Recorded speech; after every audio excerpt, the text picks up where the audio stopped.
माता पिता गुरु भगवान। हम सभी ने सुना है कि माता पिता गुरु भगवान। माता पिता स्थूल स्तर के हैं, गुरु और भगवान सूक्ष्म स्तर के हैं। कई सालों के इंतजार के बाद हमें एक शरीर उपलब्ध होती है। शरीर दान करने वाले माता पिता चाहे कोई भी हो, हमें उनके प्रति केवल कृतज्ञता और दायित्व का अनुभव रखना चाहिए, क्योंकि इस शरीर के बिना कर्म करना संभव नहीं है। यदि आप जन्म जन्मांतर के सभी कर्म फलों से छुटकारा पाना चाहते हैं तो यह शरीर का माध्यम से ही होगा। माता पिता का भी एक कर्तव्य है। हर माता पिता को यह याद रखना चाहिए कि बच्चे माता पिता की जिम्मेदारी है, दायित्व नहीं। माता पिता के कर्तव्य तभी पूरे होंगे जब उनका पालन पोषण ऐसे बच्चों के रूप में किया जाए जो दुनिया का भला करे और ब्रह्मांड के लिए समर्पित हो।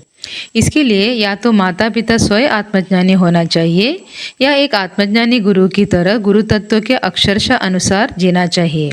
माता पिता को अपने बच्चों के लिए नमूना बने रहना चाहिए। सलाह देना पर्याप्त नहीं है, बल्कि जी कर दिखाना चाहिए। उनका जीवन उनके बच्चों के लिए एक सबक होना चाहिए। यह बच्चों का धर्म है कि जिन माता पिता ने उन्हें जन्म दिया है उन्हें उपहार के रूप में बताए कि आराम से रहो, अपने सभी कर्तव्य, इच्छाएं और अभिलाषाएं पूरी करो, इस जन्म को पूरा करो और समाधि के रूप में एक साथ मोक्ष में जाओ। माता पिता को पैसा, घर, गाड़ी, बचत नहीं, बल्कि एक आरामदायक जीवन देना चाहिए। कोई भी भौतिक वस्तु मन की शांति और आराम नहीं दे सकती। केवल आत्मविद्या ही हमें सभी बंधनों से मुक्त कर सकते हैं। यदि माता पिता को मोक्ष देने में विफल रहते हैं तो बच्चा कहने का कोई अर्थ नहीं है। बच्चों का कर्तव्य समाप्त नहीं हुआ है। उन्हें शेष कर्मों को पूरा करने के लिए फिर से जन्म लेना होगा। मोक्ष वह चीज है जो जीवित रहते हुए प्राप्त करना है।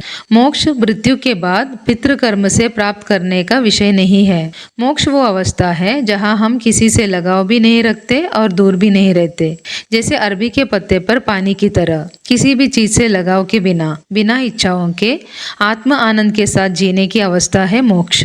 चाहे पुरुष हो या महिला, माता पिता को मोक्ष देना बच्चों का धर्म है।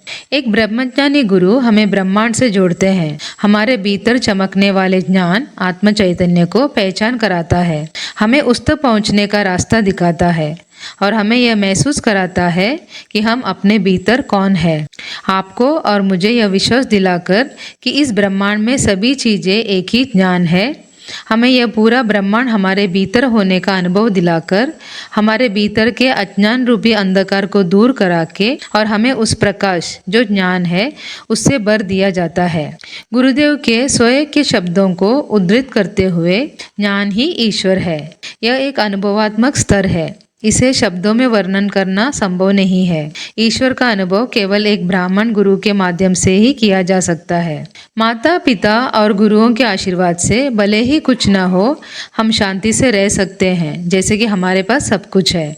लेकिन उनके आशीर्वाद के बिना भले ही सब कुछ हो, भले ही पूरी दुनिया मुट्ठी में हो, मन की शांति नहीं होगी। माता पिता और गुरु कभी हमें श्राप नहीं देंगे। जो लोग इस तरह श्राप देते हैं वे असली माता पिता और गुरु नहीं हैं, लेकिन उन्होंने हमें अच्छा बनने के लिए डांटा और कई परीक्षण किए होंगे। हमारे बुरे कर्मों के कारण हमारे माता पिता और गुरुओं की लज्जा हमें अभिशाप के रूप में मिलती है।